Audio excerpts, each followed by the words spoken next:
El día de hoy vamos a hablar sobre todo lo referente a telas ignífugas y protección térmica. Entonces vamos a generar un conversatorio alrededor de todo lo que tiene que ver con riesgos térmicos y hoy justo me está acompañando Paola Morales, ingeniera electricista, se ha dedicado justo a poder cuidar y velar por sus compañeros ingenieros electricistas que pueden estar inmersos en diferentes riesgos.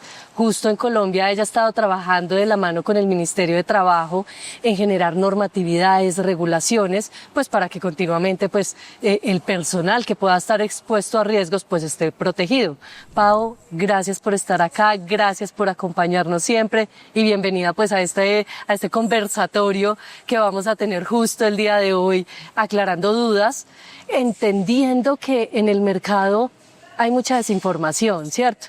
Y pues el objetivo real de esta charla es que podamos aclarar y que podamos como generar por lo menos como huellita en dar términos y concluir cosas alrededor de todo lo que tiene que ver con riesgos térmicos. Bienvenida. Gracias, Carito, gracias por la invitación, estar nuevamente con ustedes. Hoy hablando de arco eléctrico, porque casi siempre hablo de temas más normativos, pero hoy vamos a tratar un poquito las cosas más técnicas, más puras de lo que tiene que ver con la electricidad. Hay gente que está expuesta a la electricidad, especialmente al arco eléctrico. Entonces, pues estoy lista para ese bombardeo de preguntas que vamos a tener el día de hoy.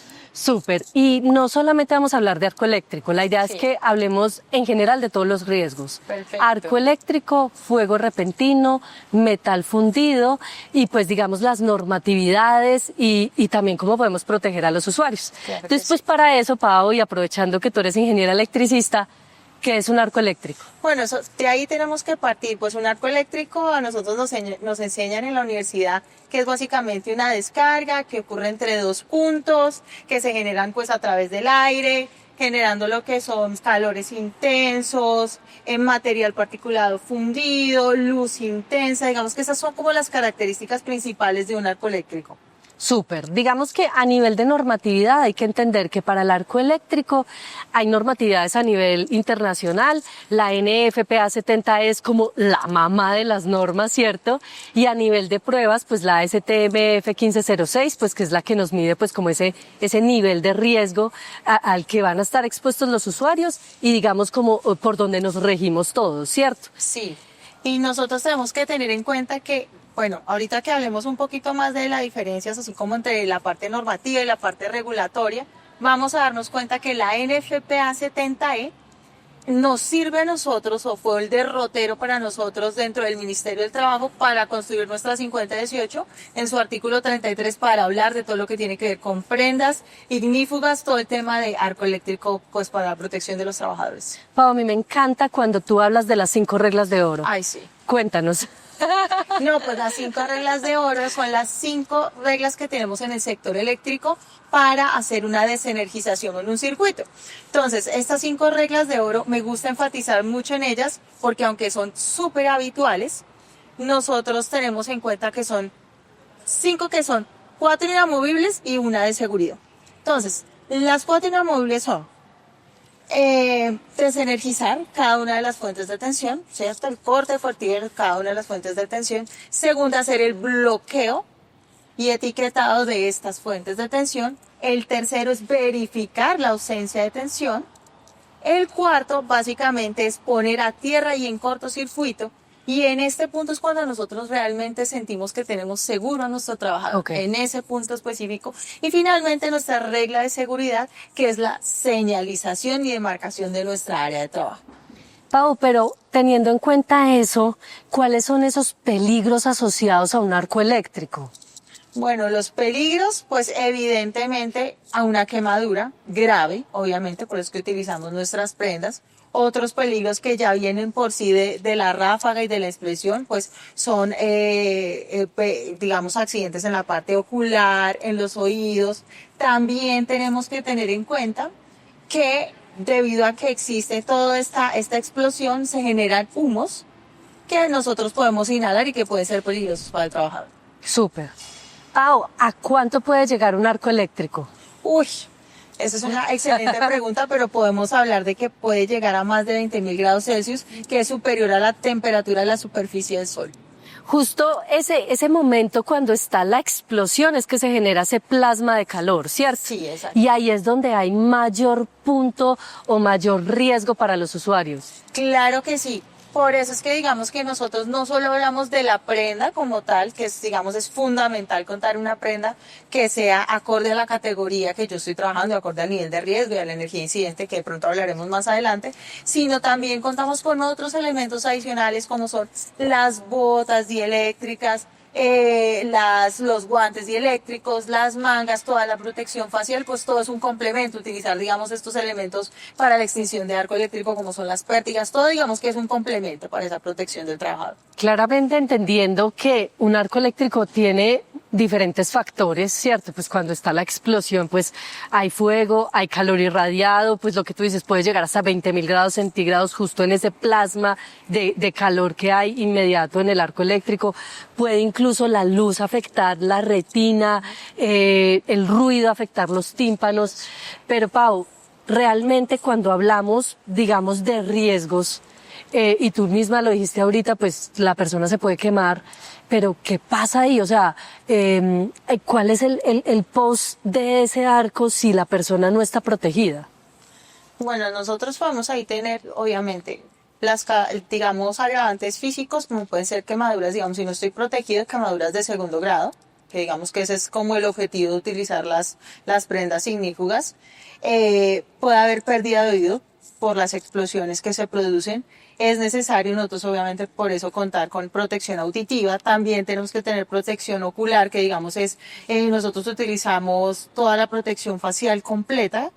¿Por qué? Porque cuando llega esa ráfaga, todo ese material particulado, pues nos puede afectar la parte ocular. Entonces, digamos que por eso es que yo digo que todo es un complemento. Entonces, debo contar, digamos, también para evitar cualquier quemadura en nuestras extremidades, necesario utilizar los guantes, las mangas. Digamos que todo tiene que ser un complemento.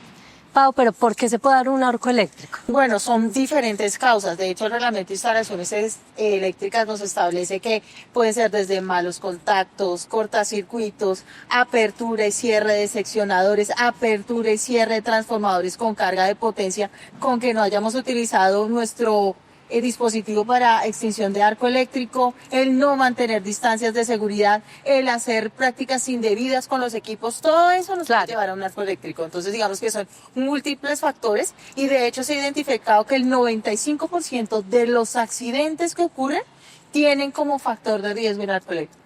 No, claro, y es que, o sea, una sobrecarga de corriente, o sea, un mal contacto, hacerle limpieza a la máquina puede causar un arco eléctrico. Exactamente.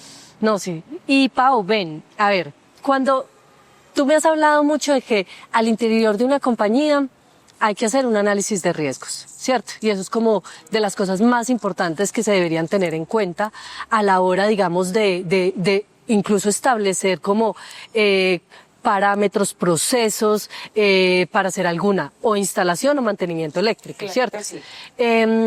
Que realmente qué se tiene que hacer, o sea, que es un infaltable que se debería hacer en ese estudio de riesgos. Listo, cuando nosotros hacemos como tal ese como diagnóstico o esa evaluación, ¿cierto? Que es nuestra matriz de riesgo, es supremamente importante. De hecho, la 5018 y el reglamento de instalaciones eléctricas son enfáticos en hacer como tal una matriz de riesgo y se focaliza en los 12 factores de riesgo eléctrico y pone de hecho de cabeza ¿a qué?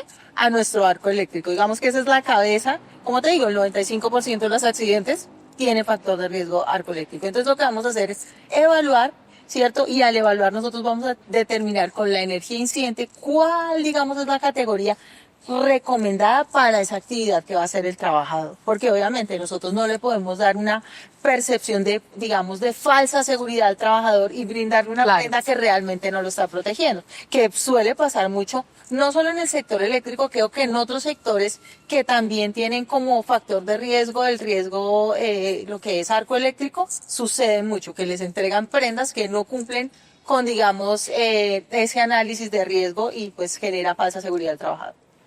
Pau, y ahí la NFPA 70E, pues hablando más a nivel general, ¿sí?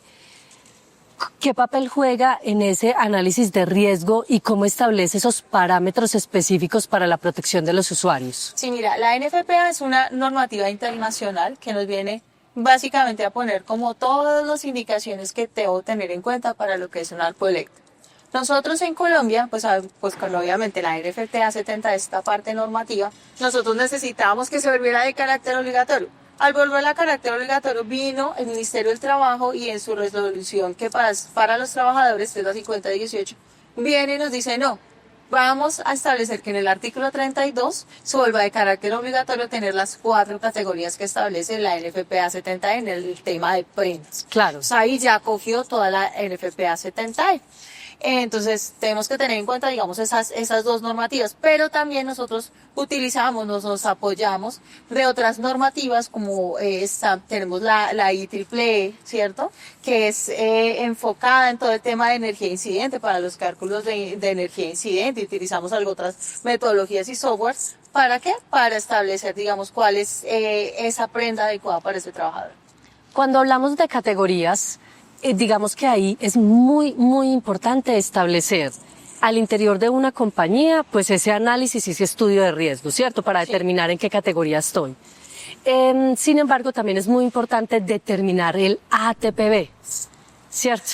Que el ATPB pues es ese valor expresado en calorías por centímetro cuadrado, que realmente es como ese riesgo al que van a estar expuestos los usuarios. Sí, ese ATPB básicamente lo que nos da es, como tú dices, un valor numérico que nos dice como ese alcance que tiene ese material hasta que yo pueda proteger a mi trabajador de una quemadura tipo 2. O sea, digamos que eso es lo que nos viene a establecer ese ATPB. O sea, si yo puedo garantizar que mi trabajador realmente está protegido.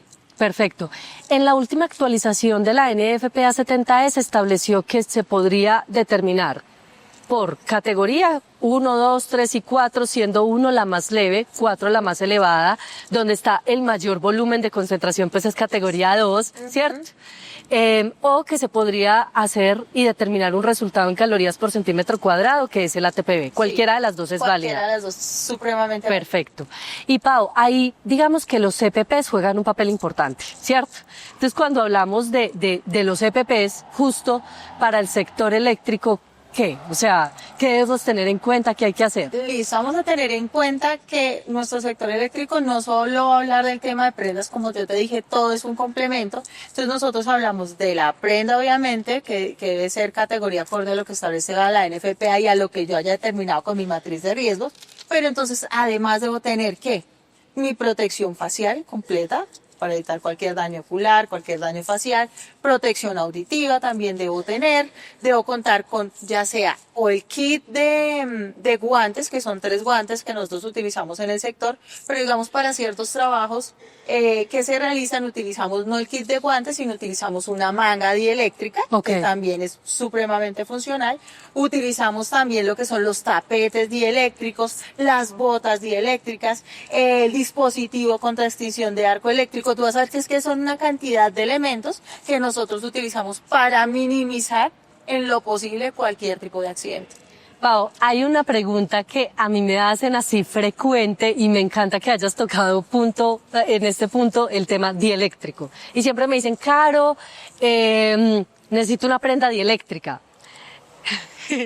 O sea, profundicemos un poco más ahí. Claro, o sea, no vamos a hablar, una prenda nunca va a ser dieléctrica. Estamos de acuerdo, eso no existe. Eso no existe. Porque nosotros hablamos de dieléctrico, estamos hablando de un tema que se llama rigidez dieléctrica, ¿cierto? Y la rigidez dieléctrica únicamente lo tienen elementos adicionales, no la prenda, sino elementos adicionales como son los guantes, las mangas, las botas, el tapete, todo eso sí son elementos dieléctricos. La prenda como tal no es dieléctrica, es una prenda que sirve para disipar y para disminuir como tal pues el impacto que tiene el arco eléctrico. Claro, y incluso pues no solo disipar, sino proteger al usuario frente a ese fuego, pero pues cuando hablamos de dieléctrico son esos otros elementos, sí, son otros no es la prenda. No.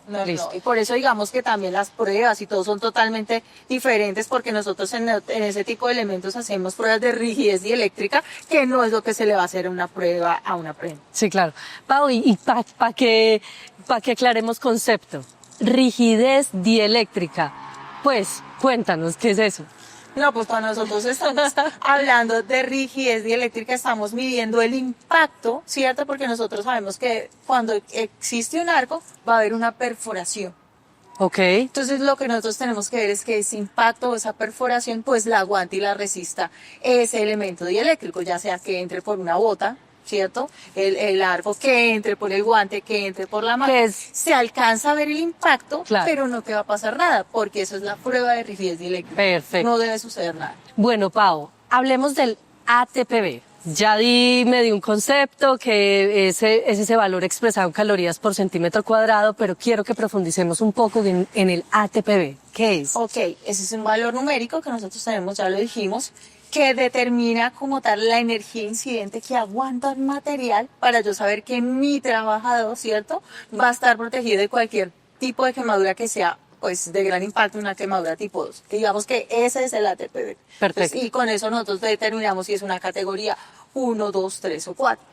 ¿Cuándo es obligatorio utilizar elementos de protección personal? Ay, no, esa es una pregunta que a mí me encanta, porque es que yo digo que siempre, ¿cierto? A veces pensamos que únicamente la persona que hace la parte operativa, pues es la que tiene que estar totalmente protegida. Y es mentira. Por ejemplo, si yo voy en calidad de ir a hacer una evaluación en sitio, ¿cierto? Así yo no estoy interviniendo como tal el circuito, pero estoy a una distancia, ¿cierto?, en la cual yo estoy expuesto a un arco eléctrico, tengo que estar protegida, igual que el otro trabajador que está haciendo la parte operativa. Y esa a veces es un concepto que la mayoría de empresas no lo tienen. Entonces, protejo a mi trabajador que está haciendo la parte operativa, pero por ejemplo el que está haciendo las tomas de medidas, el que está haciendo la parte de acompañamiento, el que está haciendo la parte asistencial, no lo tengo protegido. Y están exactamente a la misma distancia, que digamos que esa es una forma, digamos, de yo prevenir un arco eléctrico, es yo mantener una distancia de seguridad, pues prudencial, claro, que son las que establece el reglamento de instalaciones eléctricas. Pero si yo estoy a la misma distancia, pues debo estar exactamente con los mismos elementos de protección.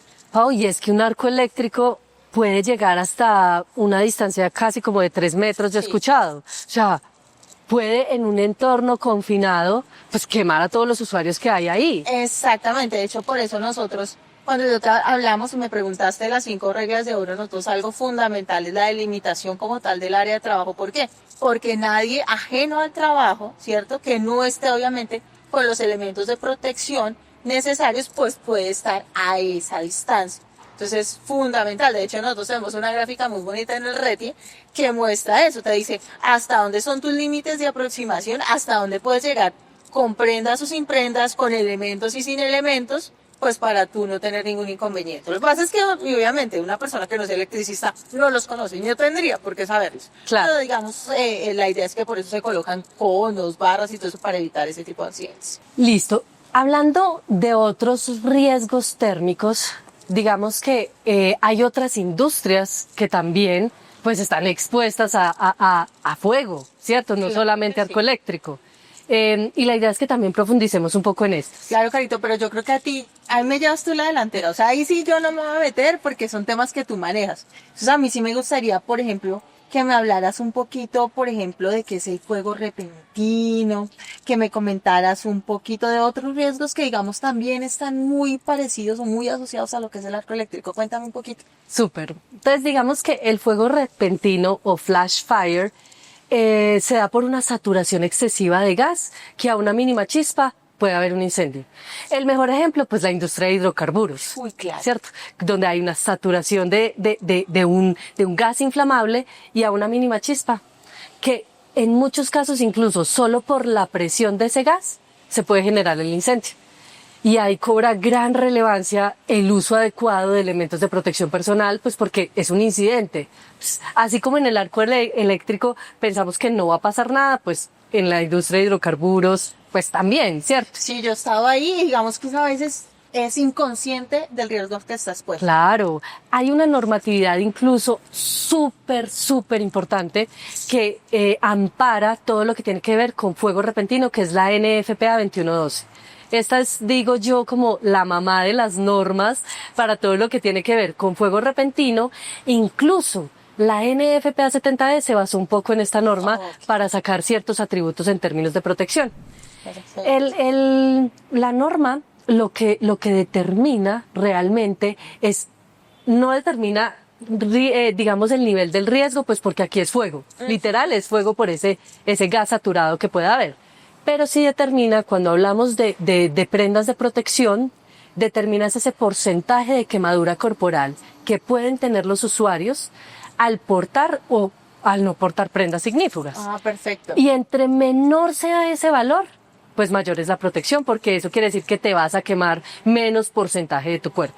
Entonces, Perito. la NFPA incluso establece normatividades, o más bien regulaciones y parámetros de cómo debe estar la prenda marcada, los insumos cómo tienen que ser, porque cuando hablamos de una prenda ignífuga, que es muy importante no solamente que sea la tela, sino los insumos. Claro. O sea, todo. Pasa lo mismo que con el arco. Claro. Tiene que desde la confección, la tela, los hilos, las cremalleras, todo. Todo, el tiene cierre de que ser- contacto, exacto, la todo. cinta de alta visibilidad, la cinta reflectiva, todo tiene que ser ignífugo.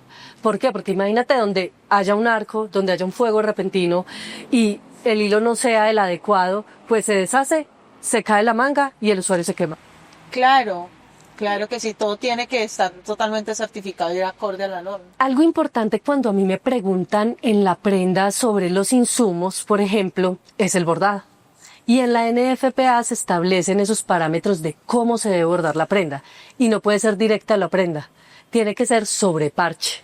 ¿Por qué? Porque cuando tú estás bordando una prenda, tú estás haciendo huecos. Claro. Y por ahí puede entrar la llama. Claro. Entonces ese es como un tip extra, aparte de esos insumos que todo sí o sí tiene que ser ignífugo. Ok, me encanta que digas eso porque me devuelve un poquito, qué pena, me devuelve Claro. a todos los que tengan que dudas sobre el tema de arco, que hemos notado, digamos, esa falencia en el sector eléctrico, que es que tú cuentas con toda tu protección, tu prenda totalmente, pues, para arco eléctrico y utilizan accesorios que hacen que la prenda pierda como tal sus categorías, o como sus características, propiedades. sus propiedades netamente ignífugas. Entonces uno dice, pero no estás haciendo nada. Entonces colocan, por ejemplo, cinturones o algo así con algún tipo de material, de metálico o algo así que no. O digamos que yo sugiero mucho a las empresas que hagan es que los overoles los confeccionen, los pantalones, las prendas, confecciones sin bolsillos. Porque el bolsillo nos obliga a tener elementos que no son propios de la actividad. Es decir, yo llego, coloco llaves, coloco celular, coloco una cantidad de elementos que no debo tener en ese momento para realizar esa parte operativa. Y yo creo Claro. que también debe suceder en el sector, por ejemplo, Total. del petrolero, pues. Sí, claro. Digamos que algo súper importante cuando hablamos de esos accesorios, hay unos elementos que se utilizan en el sector eléctrico también muy importantes que son, por ejemplo, las riñoneras o como esa tulita extra, pues porque claramente hay que cargar elementos, el analizador de redes, la pizan perimétrica, bueno, tú sabes más de eso que yo. Entonces, me encanta eso que dices, como entre menos cosas se carguen para el uniforme, pues incluso va a durar más. Porque Sí. hay veces, ponemos allí el destornillador, el alicate, y eso va generando huecos, va generando incluso peso en la prenda que puede hacer que se rompa y pues por ahí puede entrar las llamas. Sí, sí, sí. Entonces, pues también. Y digamos que hay algo que cuando tú dices lo de los bolsillos en el sector, y aquí me voy a pasar a otro riesgo que es metal fundido. Ay, sí, quería que me hablaras de metal fundido. El- Porque ese tema lo tengo acá, me da vueltas y no, digamos que no estoy muy asociada, que ese, digamos, en otras industrias sí es muy común. Claro, el metal fundido, digamos que algo importante es que entre más limpia sea la prenda, mucho mejor. ¿Por qué? Resulta que el metal fundido, cuando hablamos de fundición de metal, hay partículas que están en el ambiente cuando se está haciendo soldadura, ensambles, por ejemplo, imagínate siderurgias en donde hay fundición de metal. Esas partículas cuando llegan al uniforme se quedan condensadas allí y pueden hacer que traspase la prenda, si no es una prenda ignífuga de protección, y puede quemar al usuario. Ok. Y puede incendiar incluso la prenda. Cuando hablamos de una prenda ignífuga que cumple con este riesgo, lo que hace es que llega esa gotica de fuego derretido, digo yo que es fuego derretido, y cae y resbala como si fuera repelencia, que es espectacular. No se queda condensada allí, sino que cae al piso, haciendo que el usuario esté protegido. Una de las normas que están inmersas en este riesgo es la ISO 11612. Y lo que determina esta norma es el nivel que tiene, digamos, de resistencia a un textil para ese metal fundido, para percibir esas partículas que no vayan a afectar el uniforme, que no lo vayan a incendiar, que no vaya a gotear, pues porque por ahí pues el usuario se puede quemar. Entonces, este riesgo, incluso cuando hay un arco eléctrico y hay una explosión, hay partículas. Sí, esas claro, partículas, material particulado fundido, de hecho, exacto, lo llamamos así. es prácticamente ese mismo riesgo que llega, pero la idea es que no se quede condensado porque puede afectar la vida del usuario. Ok, perfecto, Carito. Bueno, Pau, te voy a hacer la pregunta de fuego. Yo sé que me vas a corchar. Y aquí quiero ver si qué tanto en todos estos años has aprendido de acá de Lafayette y de Westex, que justo pues somos expertos en telas, y quiero preguntarte, ¿qué es una prenda ignífuga? Bueno, Carlito, espero que yo haya sido buena alumna.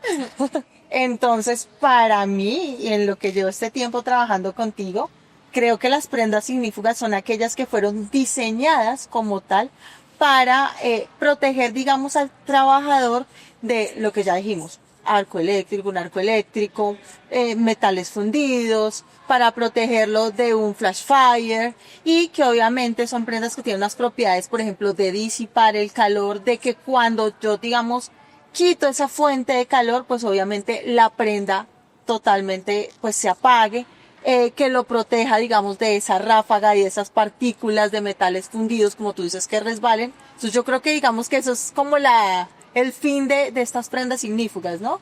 Perfecto, o sea, sí, buena alumna. Aquí importante es, ¿qué va a pasar con una prenda ignífuga?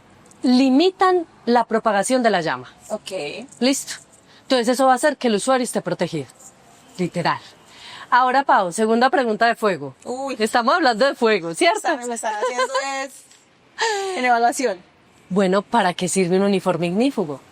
Bueno, básicamente es yo digo que no es para evitar como tal el factor de riesgo, porque ya está. ¿Es de acuerdo? Es lo primero que debemos tener en cuenta, Correcto. que no es para evitar el factor de riesgo, pero sí para disminuir el impacto del factor de riesgo. Me Ya encanta. dijimos, la quemadura, ¿cierto? Las ráfagas, todo ese tipo de características propias que tienen estos factores de riesgo, pues lo que hacemos es mitigar. Me encanta esa respuesta. Es eso. O sea, ahí sí, bueno, aprendiste muy bien. Sí, no, es que a veces las personas creen, no, pues porque yo tengo mis elementos, estoy ausente de que va a pasar como tal el factor. Y no, o sea, yo lo que hago es proteger a mi trabajador de los posibles consecuencias del factor de riesgo. Yo lo que hago es mitigar. Súper, listo, me encanta.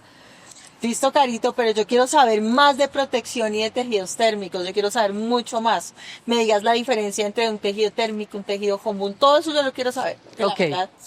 Listo. A ver, digamos que se han presentado en el mercado como informaciones como diferentes, ¿cierto?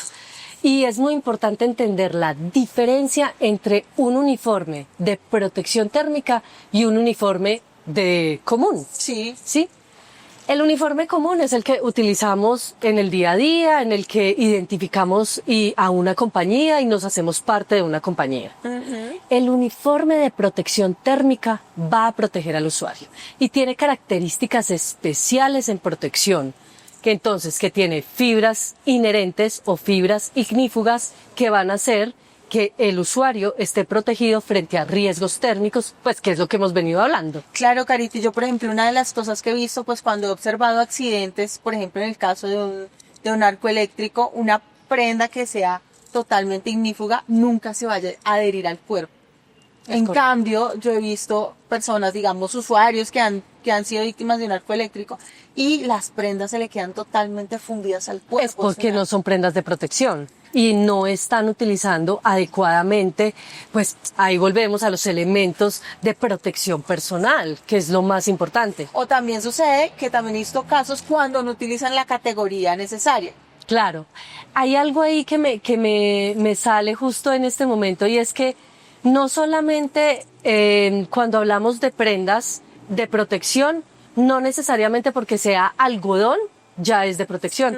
Porque incluso cuando hablamos de algodón, el algodón absorbe todo lo que hay en el ambiente, quema como el papel, entonces absórbela ya, ¿cierto? Cuando es algodón común, convencional. Sí. Hay fibras que son de algodón ignífugo, que esa sí protege. Oh. Entonces, aquí hay que entender y diferenciar los tipos de fibras que puede tener un textil para la protección y convertirse realmente en un uniforme de protección térmica.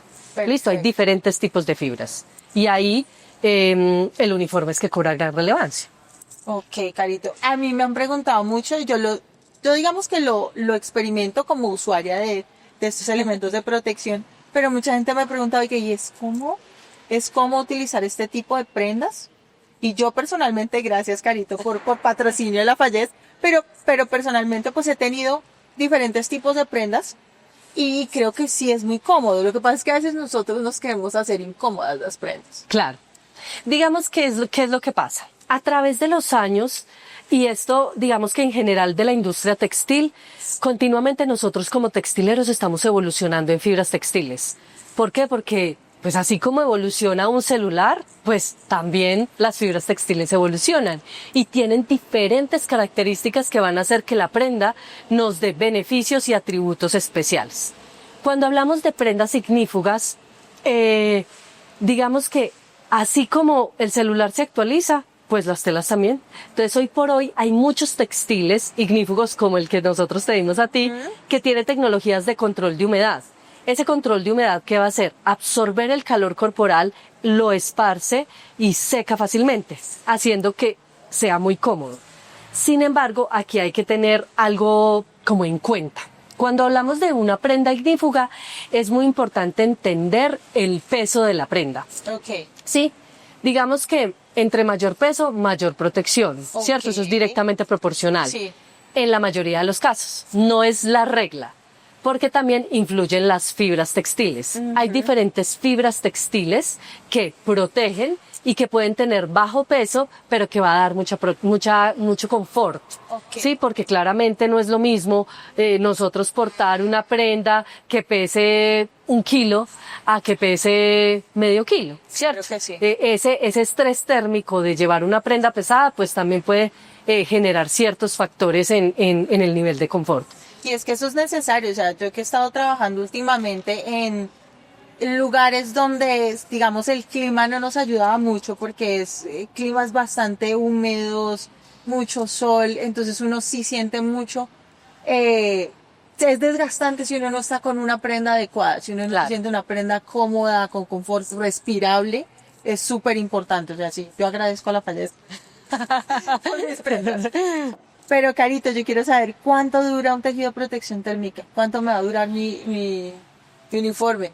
Pues, Pau, a ver, esa pregunta es fácil cuando hablamos de telas que, digamos, por ejemplo, tienen la calidad, la trayectoria que deben tener una prenda ignífuga, ¿sí? Una prenda ignífuga debería durar toda la vida útil de la prenda. Ok. ¿Eso qué quiere decir? No importa los lavados, Ok. no importa el tiempo de uso. Lo importante es que la prenda no tenga ningún hueco, ningún orificio. Perfecto. Pues porque por ahí puede entrar la llama. Ahora bien, no todos los textiles dan esa ventaja, ¿cierto? O sea, y es muy importante cuando se vaya, digamos, a evaluar y a escoger una prenda de protección, esas garantías que nos pueden dar, porque, o sea, hay veces no, dura 30 lavados. Sí. Y entonces 30 lavados. ¿Y uno No cómo hace? nada. Pues imagínate. Y son prendas que un usuario, o sea, una persona que esté operativa, es que es todos los días que utiliza su prenda y es, o sea, Claro. y son 12 horas con una misma prenda, entonces pues no, y uno ve esas prendas desgastadas. Yo que he estado en muchos sitios haciendo auditorías, veo prendas que realmente, primero, sienten ellos que las portan, pero que ya sienten que la prenda ya no les está generando como esa seguridad, y es verdad. Entonces, Claro. digamos, y como no es un elemento como tal que está dentro de la parte de dotación, entonces genera muchas dudas cuando tengo que cambiar. Es muy importante el cuidado adecuado de las prendas. Muy importante. Se tienen, o por lo menos nosotros, Lafayette y Westex, tenemos un manual de uso, cuidado y mantenimiento de las Unos prendas. tips así. Rapidito. Rapiditos. Bueno, por ejemplo, lavar a la temperatura adecuada. Hay veces pretendemos lavar un uniforme a temperaturas muy altas y esto puede dañar la prenda. Ok. Aplicar, por ejemplo, suavizantes. Ok. Uy, el suavizante huele rico, qué delicia, Sí. pero el suavizante es un sustrato del petróleo. Y resulta Ok. que para que se sienta suavecito, pues se tiene que quedar en la prenda. Claro. Si hay un incidente, entonces ¿ahí qué va a pasar? Claro. ¿Cierto? Y adicional el suavizante, cuando llega un textil, entra a las fibras y las mueve y las rompe internamente, haciendo que se pueda generar mucho más fácil rotos o de eso como que hay veces vemos la prenda así como medio transparente. Sí, claro. Listo. Por ejemplo, no utilizar blanqueadores. Claro.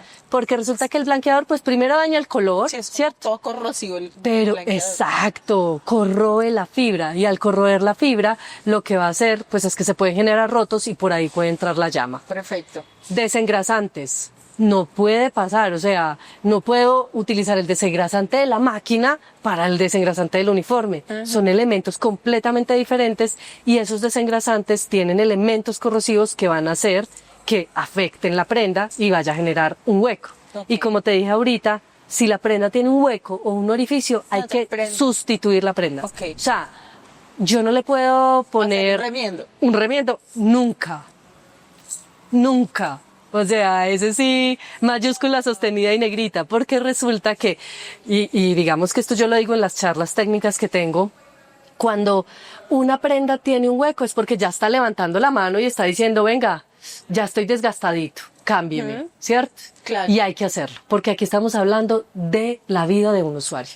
Entonces hay que cambiar la prenda, no remendar, no poner un parche, no, por ejemplo, no, es que lo voy a llevar donde mi confeccionista de confianza, es que mi mamá cose, entonces yo le voy a poner este Que bolsillito. me lo arregle, que me lo ajuste. No se porque puede. eso sucede mucho en el Claro. sector. Por ejemplo, yo me he dado cuenta que yo utilizo mi prenda ignífuga y es sueltica, es deliciosa, pero yo veo que en el sector todas quieren estar entalladitas, lindas, y la verdad no, pensando que te deja de ser respirable tu prenda, ¿no? Y lo otro, yo también digo, ¿dónde te están ajustando las prendas para que te queden así? Y Yo no- creo que las intervienen. Claro, y pues primero no se puede intervenir porque al intervenir una prenda pierde Las características. y pierde la garantía, porque claro. pues, y entonces si te quemas, ¿qué pasó? Y lo segundo, cuando hablamos de prendas de protección, y esta es una recomendación pues que usualmente yo hago, es que la prenda sea holgada, porque es que tú no estás en una pasarela de modelaje, pues como para, ¿cierto? Sí, la prenda, ¿por qué tiene que ser holgada? Porque resulta que cuando nosotros tenemos entre nuestra piel y el uniforme queda aire y ese aire es un aislante térmico. Claro. Si hay un riesgo, si hay un incidente, porque el riesgo está siempre, pero si hay un incidente, este aire que hay entre la tela y mi piel Es va una a ser barrera de protección. claro, es esa barrera de protección que me va a ayudar. Si yo la tengo apretada, pues me puede quemar solo ese calor transferido porque pues la prenda se va a calentar. Entonces es muy importante mantener en perfectas condiciones el uniforme. Y mantenerlo es que, y una sugerencia que yo hago, en las mañanas, levante la prenda, revísela, tiene huecos, no tiene huecos, está limpia, porque tiene que estar limpia, porque hay elementos que son inflamables que se quedan pegados a la prenda y pues ahí se puede incendiar si ocurre el incidente. Entonces, evaluar la prenda todas las mañanas que se vaya a poner, Inspección visual. inspeccionar, esa es la palabra, inspección visual, y determinar si está en óptimas condiciones para portarla, en limpieza y en huecos, orificios y en condiciones físicas. Perfecto. Eso, digamos que ese es un principio básico de los elementos de protección personal. Inspección visual. Siempre antes de su utilización y después, porque después de que nosotros nos quitamos debemos revisar Perfecto. si la prenda o los elementos están de manera adecuada. Carito, pero cuéntame, ¿cuáles son las normas aplicadas para esta parte de protección térmica? Yo no sé nada de eso. Ok, normas, digamos que pues las más comunes, pues ya hablamos de la NFPA 2112, que es todo lo que tiene que ver con fuego repentino, y ahí nos va a determinar ese porcentaje de quemadura corporal. Para arco eléctrico es la STMF 1506. Claro, exacto. ¿Cierto? Que nos va a determinar esas calorías por centímetro cuadrados, ese ATPB realmente Sí. de protección en términos de calor. Entonces, pues digamos que esas son las más comunes y las que se manejan a nivel internacional. Algo importante, y digamos que es una de las preguntas frecuentes que me hacen, es los laboratorios. Ay, ¿cualquiera lo puede hacer? No. Cualquiera no lo puede hacer. Incluso para arco eléctrico hay 3 en el mundo nomás, avalados y acreditados, para emitir reportes de ASTM F1506, que es ese ATPB en resultado que se debe tener en una prenda, ¿cierto? Para fuego hay muchos más, para la 2112, pero es muy importante que el laboratorio sea un laboratorio reconocido a nivel mundial. Claro. Porque aquí estamos hablando de protección del usuario y la vida de un usuario realmente. Bueno, Carito, yo quiero que me cuentes y cómo se da una prenda ignífuga. ¿De dónde salen? Listo, entonces es muy importante entender que la prenda tiene muchos elementos. Como lo hablamos ahorita, pues tiene los insumos, que pues es lo más, pues una prenda se construye con diferentes insumos. Pues uno de los más importantes pues es la tela, porque es la que mayor protección va a tener. Una tela ignífuga se puede dar, o más bien se da a través de la fibra. Hay diferentes tipos de fibras. Hay fibras que son inherentes y fibras que son como naturales ignífugas. Entonces, fibras inherentes tenemos varias. Las aramidas, que hay ahí las metaramidas, las pararamidas, que incluso muchos de estos se utilizan para temas balísticos. ¿Listo? Tenemos también fibras que son artificiales, que una parte viene de la naturaleza, otra parte es modificada por el hombre. Esa parte modificada por el hombre es la que le da como esa química especial para que sea ignífuga.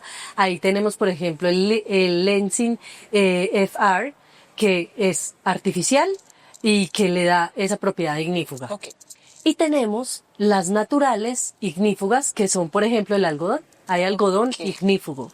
Nosotros, con Westex y Lafayette, lo que se hace es que se inserta un polímero ignífugo en el centro, haciendo que se modifique realmente la fibra, que la podamos garantizar durante toda la vida útil de la prenda, porque ese polímero lo que hace es que convierte la fibra en ignífuga. Perfecto. Ahora bien, ¿qué tiene que pasar con una prenda ignífuga o una tela ignífuga? No puede gotear, no puede derretir, claramente no puede absorber la llama. Entonces se tienen unas condiciones especiales a nivel de laboratorio en donde se miden todos estos atributos de carbonización de la tela, goteo, absorción de llama, y que se han establecido unos parámetros mínimos de cumplimiento para cada uno de los factores y atributos que se deban tener. Normas reconocidas que ya vimos, pues la ASTM F1506, la 2112, hay otras como la ASTM D6413 que mide el nivel de carbonización, la ASTM F1930 que en términos de quemaduras. Entonces hay un montón de normas muy importantes alrededor de un cumplimiento de una prenda y tela ignífuga. Perfecto, Carito, yo quiero saber, ¿y uno le puede, digamos, personalizar este tipo de prendas? ¿Las puede personalizar con colores, con, no sé? Ah, qué buena pregunta. Digamos que sí y no. Hablemoslo así. ¿Qué pasa? Resulta que algunos colorantes son muy abrasivos y pueden dañar la fibra. Entonces, cuando hablamos de personalizar un color, por ejemplo, no es que yo quiero que sea el rojo de Lafayette, el azulito de Westex. Resulta que se tienen unas condiciones, tienen que cubrir unas condiciones especiales para que no afecte la protección térmica. Entonces, se podría, pero entonces para eso se requieren cantidades muy altas a la hora, digamos, de producción, porque ese lote hay que mandarlo a testear. Y es posible que ese colorante que yo aplique puede que no cumpla o me baje la protección. Y si baja la protección, pues entonces la garantía como juega ahí. Entonces por eso digo sí y no, dependiendo. Listo, me quedé entonces sin mi uniforme rosado. No, en el gris, sí. Digamos que hay algo importante y es que nosotros dentro de esa paleta de color que tenemos lo que se requiere en la industria. El azul navy, el azul royal, los grises, los kakis, rojos. Sí, lo más convencional. Sí. Incluso tenemos textiles de alta visibilidad que cumplen con la ANSI 107, que lo que me garantiza esta norma, lo que me exige esta norma, es la luminancia de un color para que pueda ser un usuario ser visto fácilmente en entornos de baja visibilidad. Listo, Carito. Y yo quiero saber qué tipo de pruebas uno utiliza como para garantizar como esa eficacia de esos tejidos que tú me estás hablando? Hay, como te dije ahorita, hay diferentes pruebas, ¿sí? ASTM 1506, ASTM de 6413, la NFPA 2112, la ASTM F 1930. Entonces, hay un montón de normas que hay que garantizar. Primero hay que hacer pruebas de resistencia térmica, pruebas de resistencia mecánica, que la resistencia mecánica es la resistencia que va a tener un textil frente a exposición de rotura, rasgado, deslizamiento de hilos, por ejemplo. Y hay que hacer también mediciones específicas de todo el desempeño del textil, peeling, color. Entonces, hay un montón de pruebas que hay que tener en cuenta para poder hacer y garantizar el cubrimiento y la protección del usuario. Y, se me pasó una, la ISO 11612, que es para metal fundido, obviamente, pues que ya la habíamos hablado. Listo, Carito. Súper. Entonces, no sé si tengas alguna pregunta que hacerme. Pau, Te sí. guardé preguntas. A ver, nosotros hablamos de que justo hablando de las pruebas, hay que entender también que esas pruebas nos van a determinar protección, ¿cierto? Sí. Esa protección para un arco eléctrico está dividido por categorías. 1, 2, 3, 4. Cuando utilizar un traje, por ejemplo, para los 4 hay que utilizar traje, ignífugo y prenda de protección y todos los elementos de protección, ¿cierto? Sí. Hablemos de categoría 2. ¿Cuándo lo deberíamos utilizar? Listo. Pues como ya establecimos, primero vamos a tener nuestra matriz de riesgo. La matriz de riesgo es como nuestra base. Sí. Entonces con esa matriz de riesgo nosotros ahí como te evaluamos la energía incidente, vamos a determinar cuál es la categoría adecuada para mi trabajador. La más usual es la categoría 2, que es la de que 8 calorías por centímetro cuadrado. Entonces, ¿qué pasa? Esa es la que nosotros utilizamos tanto los operarios, como el que va a hacer la visita, como el que está haciendo el acompañamiento. Casi siempre utilizamos la categoría 2. No obstante, siempre es necesario, de acuerdo a la actividad que va a realizar el trabajador, yo tengo que realizar mi matriz para yo determinar si es realmente la categoría 2 o si voy a utilizar otra diferente. ¿Por qué? Porque también me doy cuenta, y eso pasa mucho en el sector eléctrico y también en el sector hidrocarburos, es que a veces yo, por ejemplo, hay categorías como la categoría 4, que a veces yo digo, no, esa es la más top. No necesariamente yo tengo que blindar a mi trabajador con la categoría 4, sino va a ser un trabajo de tipo categoría 4. Pero también me sucede que a veces yo le doy una categoría 4 cuando supera ese alcance que nosotros tenemos, ese límite de la categoría 4 que es 40. Entonces, ¿qué pasa? Si yo supero esos límites, pues simplemente yo no puedo ofrecer esa prenda. Ya para eso nosotros utilizamos otro elemento, decimos tenemos que trabajar desenergizado, entonces no vamos a utilizar eso. O si no podemos desenergizar, entonces vamos a hacer un trabajo a potencial, y para un trabajo a potencial hay un traje específico para hacer ese trabajo potencial, que no es, digamos, la prenda de categoría 2. Incluso, por ejemplo, para categoría 4, en muchos casos es la misma tela, pero 3 capas de tela. Y para categoría 3, la misma tela, pero 2 capas de tela. Nosotros, ¿qué hemos hecho ahí? Pues como para contarte, y es que hemos testeado a nivel de laboratorio capas, y esas capas en laboratorio nos dice cuánto es el ATP. Okay. Entonces podemos decir, no, con 2 capas de tela de ultrasoft de 7 onzas nos da superior a 36 calorías por centímetro cuadrado. Perfecto, son esas incidencias que uno no sabe, uno compra la prenda, pero no sabe realmente cómo nacen todos tipos de telas. Y digamos, por ejemplo, ahí también cabe resaltar el tema de las certificaciones. ¿Tú conoces el tema de certificación, Pau? Sí, ¿Has claro escuchado? Sí, claro. Vemos en el tema de la parte de certificaciones, de laboratorios. Y básicamente nos preguntan siempre, bueno, ¿cuál es la diferencia entre una certificación y cuando nosotros hacemos un ensayo? Eso me lo han preguntado mucho. Entonces yo les digo, no, pues la certificación básicamente es un documento que a ti te entregan donde te dicen que un producto en específico, digamos en este caso la prenda, pues cumple con unas características o unas especificaciones técnicas y que también cumple con unas especificaciones de seguridad. Eso es lo que te da el certificado.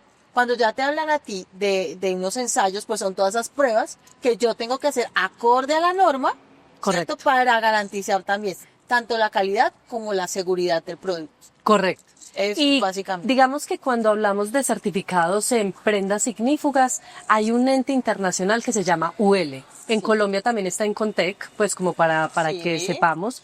Pero UL, que es ese ente internacional, certifica los textiles, por ejemplo. Sí. Y es fácil la consulta. Ellos tienen una página para todo público. Simplemente uno se inscribe en la URL de ellos y consulta qué producto está o no certificado. Imagínate que desde los insumos se certifican. O sea, Sí, claro. todos los insumos, el hilo, las cremalleras, el cierre de contacto, la tela, la cinta reflectiva, que es el conjunto completo de la prenda, y también en algunos casos se puede certificar la confección, la Para prenda en sí. nosotros, digamos, el caso del sector eléctrico pide tanto confección como la parte de todos los insumos, como Claro, tú mencionas. Tiene total. que todo el proceso. Ahora bien, cuando hablamos de las pruebas de laboratorio, pues que para mí es de las cosas fundamentales que debería tener todos los insumos, en este caso las telas, digamos que ahí yo siento que hay, lo que tú decías, como que hay desinformación, como venga, qué certificado, qué es prueba de laboratorio y cierto. Y algo muy importante que nos hemos dado cuenta en temas de las pruebas de laboratorio es que es muy importante tener varias. ¿Sí? Y ojalá por diferentes laboratorios, la misma prueba en diferentes laboratorios. Tú eres experta en todo lo que tiene que ver con auditorías y todo, ¿cierto? ¿Tú qué opinas de eso? Pues digamos que no es que lo exija como tal ningún reglamento, porque ahí vamos a partir de eso, Claro. no es necesario, sino con que tú cuentes con la certificación de un solo laboratorio acreditado es más que suficiente. Pero a veces sí el cliente puede exigir mucho más Claro. y digamos que cuando nosotros estamos hablando de que tenemos que tratar con un cliente, con un proveedor, pues siempre el cliente va a tener en este caso la razón. Entonces, entre más pruebas no quiere decir que la prenda tenga mayor calidad, no quiere decir eso, pero si digamos para mi satisfacción de mi cliente lo exige, Digamos que si tengo mayor cantidad de pruebas, lo que me va a determinar eso es que como las estoy haciendo por diferentes laboratorios y en diferentes momentos de producción, por ejemplo en el caso textil, lo que me va a determinar es la constancia en la Ok. protección. Ok. Que ahí juega un papel muy importante a la hora de y protección. no todos, digamos, digamos, todos los fabricantes cuentan, digamos, con esas... Claro, con esa cantidad y con número de exacto. pruebas, Sí, porque es sí, que, sí. Pau, o sea, hacer Pero una prueba, coloca como la parte reglamentaria coloca un mínimo, claro, ¿cierto? una, Coloca un muéstremela. mínimo. Sí, o sea, solo pide la Claro. prueba. Sí, porque también, digamos, a muchos fabricantes, pues, o si uno coloca unos máximos, pues también tendría que, pueden demandar o algo así a quienes están realizando la parte de reglamentación. Entonces, sí, colocan como unos mínimos estándares, pero obviamente siempre uno procura mucho más allá, digamos, para el caso del comprador. Claro, digamos que hay como sugerencia, pues en nuestro caso yo diría 3 de diferentes laboratorios sería el ideal para determinar esa constancia en términos de protección. Pues que sí Perfecto. sería pues como importante tener en cuenta eso ahí. Ahora bien, Pau, digamos que cuando hablamos de licitación, y yo creo que eso tú lo ves continuamente en tu trabajo, cuando haces auditorías, haces el seguimiento a diferentes empresas, pues que es lo que tú haces, normalmente se deben pedir unas documentaciones mínimas, ¿sí? Entonces estamos hablando de certificaciones, estamos hablando de pruebas de laboratorio. ¿Alguna otra que tú consideres en todo el tema de prendas de protección que, no sé, que hayas escuchado? No, básicamente nos vamos a limitar a la parte de normas y a la parte de ensayos. O sea, simplemente vamos en la parte de certificados y ensayos. Y vale aclarar que ahorita me acordé, es muy bueno que la gente tenga una diferenciación en lo que van a hacer las normas y los reglamentos para el caso de Colombia. Ok. Sí, porque nosotros, por ejemplo, la NFPA 70 es una norma, ¿cierto? Entonces es una norma, entonces de carácter no obligatorio. Todo lo que son normativos no obligatorios, son unas especificaciones técnicas no obligatorias. Entonces cuando nosotros lo volvemos ley, ya sea que lo establezca el reglamento de instalaciones eléctricas, ya sea que lo establezca la resolución 5018, entonces ya deja de ser como que si lo quiero hacer o no lo quiero hacer, no, ya se vuelve obligatorio, esas mismas especificaciones técnicas. Entonces ya que en este momento las dos resoluciones apoyan todo lo establecido en la NFPA 70 en el tema, digamos, de arco eléctrico, pues solamente es de carácter obligatorio y todos tenemos que regirnos bajo eso. Perfecto, súper. Pau, entonces, ahí como para concluir ese tema de qué deberíamos pedir. Entonces, vamos a hacer ahí un resumen, ¿cierto? Entonces, primero, pedir que esté certificado los insumos. Sí. Importante. Por un ente internacional, que en este caso, UL.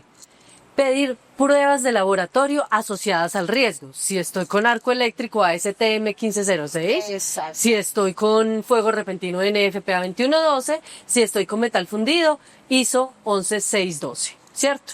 Adicional, y lo hablamos ahorita, es tener en cuenta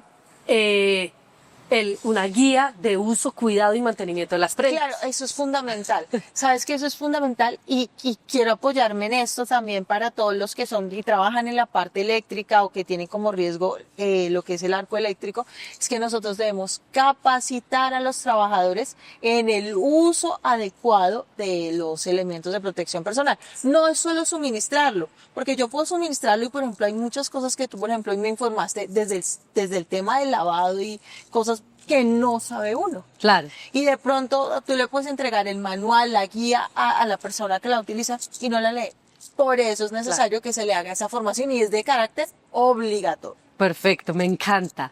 Y yo le sumaría una última, y es que haya como un certificado de garantía y que se garantice durante toda la vida útil de la prenda la protección térmica. Porque Claro. pues ahorita lo hablamos, pues un lavado, pues ¿cuántas veces se va a lavar? Sí. ¿Cierto? Entonces, la garantía es muy importante. Entonces, garantía durante toda la vida útil de la prenda, que también cobra ahí un valor importante en esa protección que se van a hacer Sí, pues a Carito, los tienes usuarios. toda la ¿Listo? razón. Hay algo importante y es a la hora del lavado, ¿sí? Hay dos tipos de lavado. Uy, Hay qué importante. lavado industrial y lavado casero. Una pregunta que me dicen, Caro, ¿pero qué? ¿La lavo en la casa? ¿La lavo industrial? Si yo lavo en casa. Claro. Y muchos usuarios lavan en casa. Ahí hay que tener en cuenta cuando se va a lavar en casa y es que se tiene que lavar independiente, Ok. no con otras prendas. Perfecto. ¿Por qué? Porque resulta que cuando nosotros estamos en campo, hay diferentes elementos que se pueden pegar del uniforme o incluso de las otras prendas pueden haber elementos que se pueden pegar al uniforme. Perfecto. Que pueden ser Buenísimo inflamables, tip. que pueden quedarse ahí y pueden generar llama. Yo lo lavo solo porque siempre llega vuelto nada. Sí. Entonces se me dañarían las otras prendas, pero no lo sabía. Sí, hay que lavar independiente. Ok. Cuando vamos a hacer lavado industrial, hay condiciones específicas en el lavar. Temperaturas, químicos, jabones, ¿sí? Entonces, por ejemplo, la temperatura no puede superar los 75 grados centígrados. Porque incluso ahí puede pasar que la prenda se encoja. Y si la prenda se encoge, yo voy a dejar de proteger al usuario. Claro. O sea, hay veces no adecuamos bien esos espacios o esos elementos adicionales que puedan haber a la hora del cuidado de la prenda. Y adicional, pues una prenda ignífuga no debería encoger. Pues, porque entonces me queda aquí, entonces, ¿qué? Sí, ¿Me claro. quemo este pedazo? No debería pasar. Entonces, hay que tener mucho cuidado a la hora del lavado y tener en cuenta esos tips que están dentro de esos 5 que hablamos ahorita: manual, uso, cuidado y mantenimiento de las prendas, tenerlo Perfecto, como Caritos, que esos presente. son unos tips necesarios y mira que en el sector mucha gente no lo sabe. No, yo sé. Pues, deberían darnos clases específicas.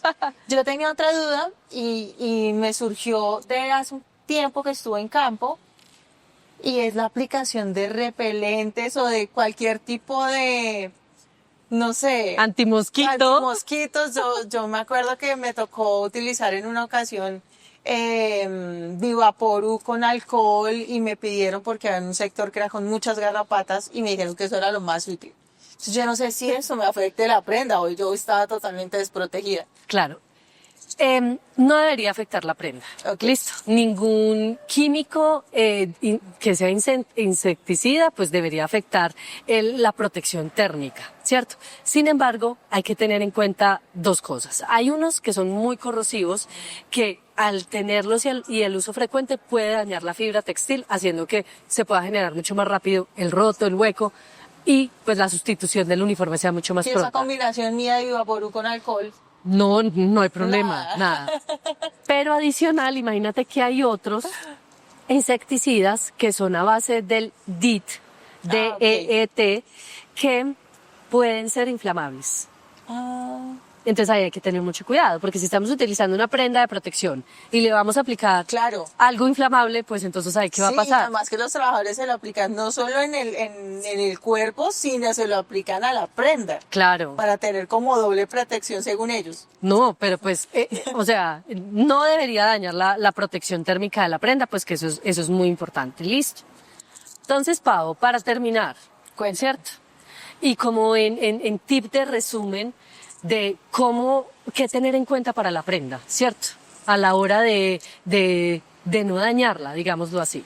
Entonces, primero, la prenda siempre tiene que ir marcada con la categoría y la protección que me va a dar para que el usuario, pues, sepa a qué se va a exponer. Totalmente visible, eso tiene que ser totalmente visible.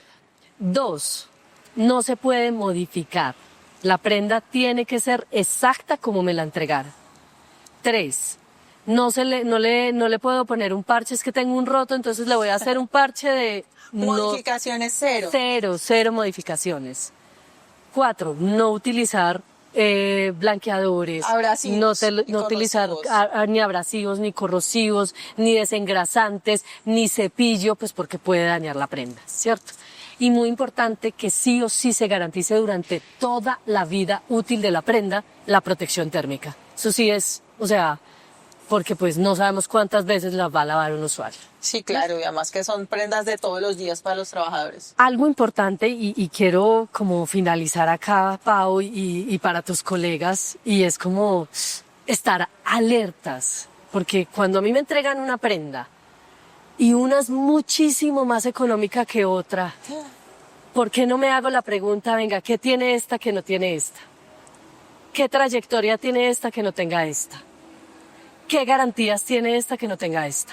Entonces, es como ese mensaje que quiero dejar a toda la industria que pueda estar expuesta al riesgo térmico. Cuando nos entreguen una propuesta de uniforme de protección térmica, si una es muy económica. Y es que ahorrar costos podemos estar afectando la vida de un trabajador. Entonces, es mucho mejor invertir en elementos de protección personal buenos, adecuados, de calidad, que nos ofrezcan seguridad, a simplemente tener la vida de un trabajador en nuestras manos. Así es, Pau. Pau, como siempre, me encanta este espacio, como siempre quiero que se repita. Espero que sigamos haciendo este tipo de conversatorios con más frecuencia. Por favor, trae las preguntas frecuentes que te hagan para que entre todos podamos resolverlas. Y mil gracias en nombre de Lafayette, en nombre de Westex, por acompañarnos, por ser una banderada de nuestras telas ignífugas, portarlas cuando vas a tus visitas a clientes. Y gracias por este espacio. No, gracias a ti, Carito, por este espacio que me ofrecen, porque es un aprendizaje en doble vía. Entonces yo no solo aprendo de todo lo que es material fundido, no solo aprendí al flash, sino pues también es bonito poder entregar un poco de ese conocimiento que tengo frente al arco eléctrico y otros temas. Muchas gracias. No, gracias. A todos, muchísimas gracias por estar acá. Esperamos verlos en nuestro próximo video y seguir aclarando dudas y conceptos de todo lo que tiene que ver con protección térmica. Los esperamos. Te esperamos en nuestro próximo capítulo. Lafayette y Westex seguimos protegiendo vidas.